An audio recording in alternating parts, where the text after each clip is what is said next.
It's very exciting. The manifolds finally came in. Let's check them out. Looks like some assembly required. But got almost all the parts in, so I'm very excited to start building these manifolds now. The process of swapping this chassis from an automatic to manual transmission is going to start with some parts I got from eBay and some hardware I picked up from FCP Euro. First is the clutch and brake pedal assembly I got from a stock F30. And next to them you'll see a E90 manual shifter and a F30 manual shifter, which you can tell are quite a bit different, not only in length and shifter placement, but also where the mount goes onto the transmission. It's shaped differently and a different size. So I believe what I'll have to do is take both of those shifters, cut them up, and turn them into one shifter that'll work. Here's a closer look at the difference between the two shifters. I went ahead and tried to install the E90 shifter to get an idea of what I needed to do to make it fit. And surprisingly, it fit in there pretty good. Obviously the transmission side fit right on the transmission, and the side that goes in the bushing in the chassis also fit right in. The big issue was the opening where the shifter actually goes in is about an inch further forward, which started to interfere with the cup holder. The plan is to keep it as simple as possible, and I'm going to cut a line right across these two and try to weld them together.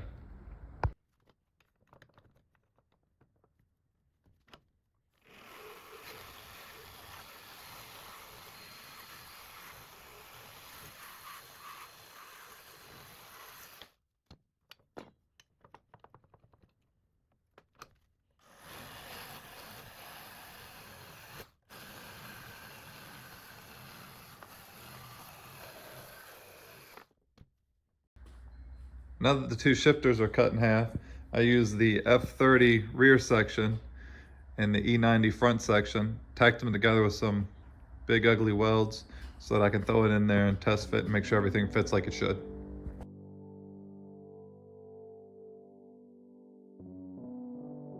Quick reminder why I'm going through all this trouble. I ended up using an E90 version of the ZF transmission instead of the F30 because it's said to be a stronger version of the 6-speed.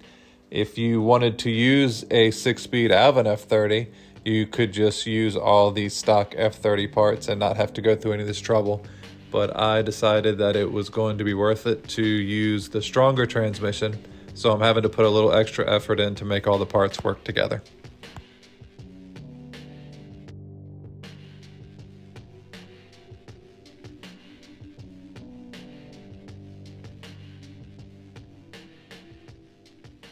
Continuing the task of adapting the shifter to the E90 transmission, I've got the modified shift arm installed, and I removed the transfer case so it's not only easier to see what's going on in the shift linkage, but it's just easier to work on in general. You can see the E90 6-speed has a really unusual adapter for the shift rod, and I'm hoping that I can put a kind of a normal BMW style adapter on there. And I think with that, I'll be able to use the factory F30 shift rod. So we'll try that out real quick. Even after swapping the shift rod adapter, the length of the F30 shift rod was a little too long. So I'm trimming a little bit off of it and we'll put it up in there for another test fit. Got the shortened shifter rod up in place, got a couple tacks in it. It fits really well. The shifter seems to work good and is centered as it should be. I took exactly 1 inch out of the rod. So this is a F30 rod with a F30 and pretty much every BMW except for the E90 rod adapter. And the F30 rod is shortened exactly 1 inch. I got the transfer case reinstalled. I also stuck the drive shaft in just so I felt like I got something accomplished today. This is a stock 328 drive shaft, stock 328 differentials, and stock 328 axles.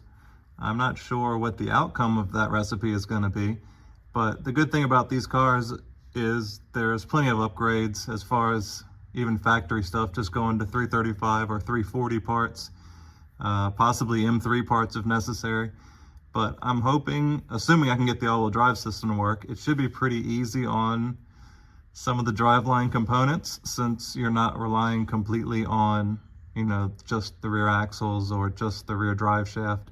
Again, this will be something I'll be testing with, because honestly, I just don't know. I've had the 340, which made quite a bit of power, and that car was able to handle that with no problem, hard launches and very spirited driving. So I feel like even if going to 340 axles and differential if necessary will be a pretty simple upgrade. Now it's time to start addressing the next step of converting this to a manual car, which is getting rid of the 2-pedal setup and going to a 3-pedal. The first part of that is to remove this cover under the dash. A couple nuts under here, 10 millimeter.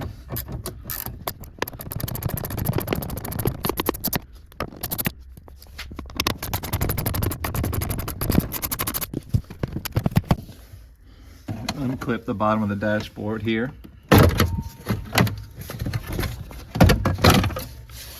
And slide it out. There is an OBD2 sensor, OBD2 port, as well as some connectors to lights and speakers that you'll have to get out as well. So we'll go ahead and do that. Once you have the panel off, you can see the fasteners that hold the pedal assembly to the firewall. There's 2 nuts, one there, one there. And you'll see a clip right here that holds a pin through the brake pedal that connects it to the master cylinder. You'll remove that and the whole pedal will come out. While we're down here, you'll also notice a plug right here. You need to take that plug out. That's how you get the hose from the brake master cylinder reservoir down to the clutch master cylinder to feed fluid to it.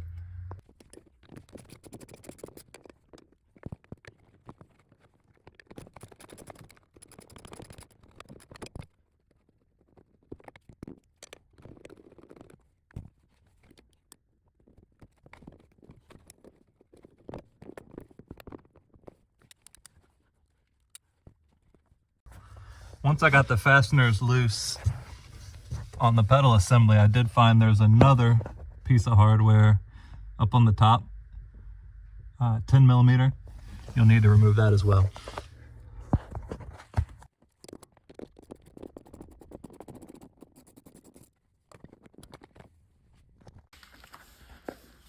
Here's the 2 pedal assemblies out next to each other. The automatic has a much larger pad on the brake pedal, and the mounting bracket is plastic, whereas the manual has a smaller pad and aluminum mounting bracket, which is probably a little bit stronger for the clutch kicking. There's the hose coming from the master cylinder, which will go up to the brake reservoir. Speaking of, here is the plug I showed you from underneath.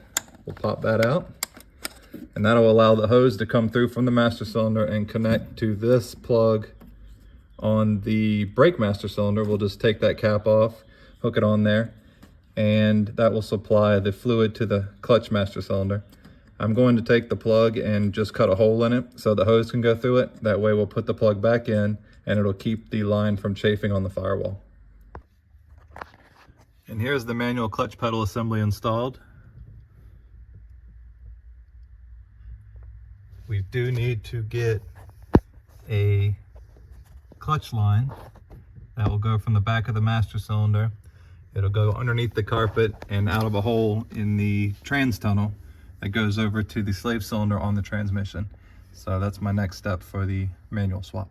Today this low mount AC compressor kit showed up, and I know it seems kind of unusual that I would be already focusing on air conditioning, even though air conditioning is very important and I will never have a car that I drive on the street without it.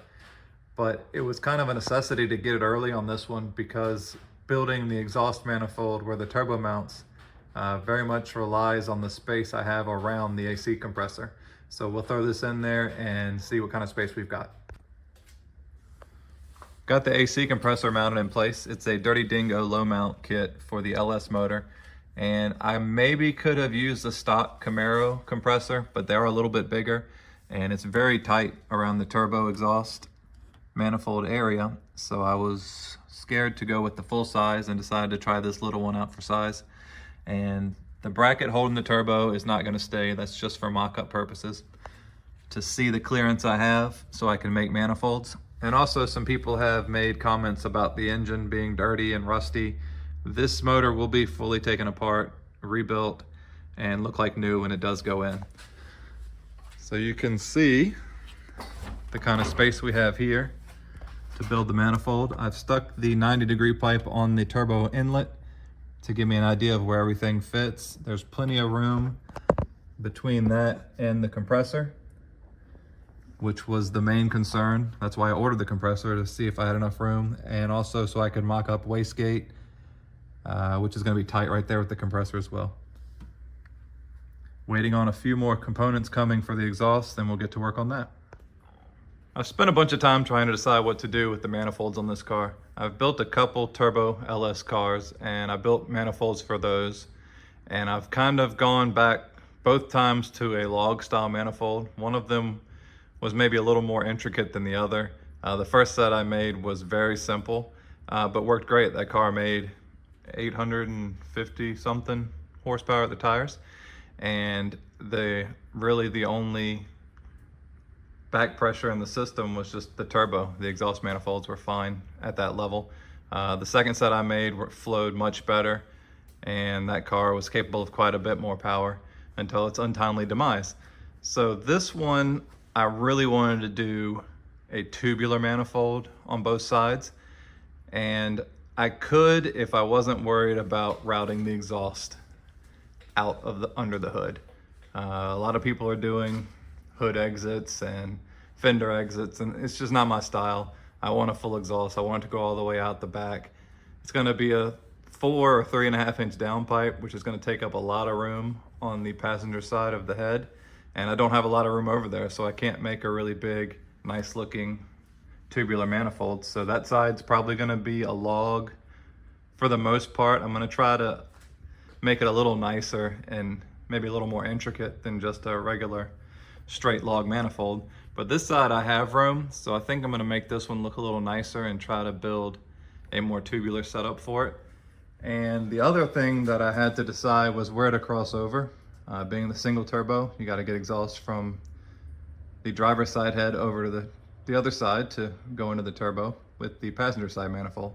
And previous motors or previous projects, I've gone across the front of the engine, and I just don't like it. I hate the way it looks, and it's right up against the radiator normally, which I'm sure doesn't help cooling. And that every time I open the hood of that car, that's the first thing I saw. And unless you have, a big front mount, the turbo's in the center, kind of like the Camaros are, that's not so bad when you have them running up in the front. But just having one run all the way across the front wasn't the look I was going for. So on this one, I'm going to try to run underneath the car and go underneath the transmission behind the oil pan, and then cross over and come back up through that motor mount right there, and then meet up in the bottom of the passenger side manifold. The curveball there is the drive shaft, and at some point I will want to have a all-wheel drive system in place, I hope. So I will have to kind of deal with that as it goes, but at this stage it's going to be rear-wheel drive, so I'll just make a crossover and I won't worry about the drive shaft for that, and in the future I can just take that out and remake it. Finally, time to start with the turbo manifolds. I've decided that I'm going to begin with the driver's side, and I'm sure this has been covered a million times on YouTube. I'm not doing anything special here. I just mount the flange up to the head, and I will come up with a spot underneath for the collector to go, and then it's kind of connect the dots. I'm using a 3/8 flange, which I actually designed and had made, and I always use the Schedule 10 stainless tube for header manifolds. It is thicker and a little bit more expensive, but they hold up very well to the heat, and I worry about regular material cracking. So with these, pretty much takes the worry out of that. So let's get underneath and see what kind of space we've got. Under the car, we've got kind of an interesting challenge. Here you can see the flange and the path the manifold would need to take down past the motor mount. And beneath that is a drive shaft. So right now, the car is going to be just set up as rear wheel drive, but in the future I intend to run an all-wheel drive system, or at least try to. So I don't want to make these manifolds twice. I have the drive shaft kind of zip tied in a spot where I think it's going to end up, but without the front differential, it's really difficult to know 100%. So I'm going to put that in the general area and make the manifold, and then the crossover I'm just gonna build without the drive shaft in place, because I have no idea how close I'm gonna be to anything. And then when the time comes for all-wheel drive, I can just change that crossover pipe and hopefully clear everything and not have to worry about it.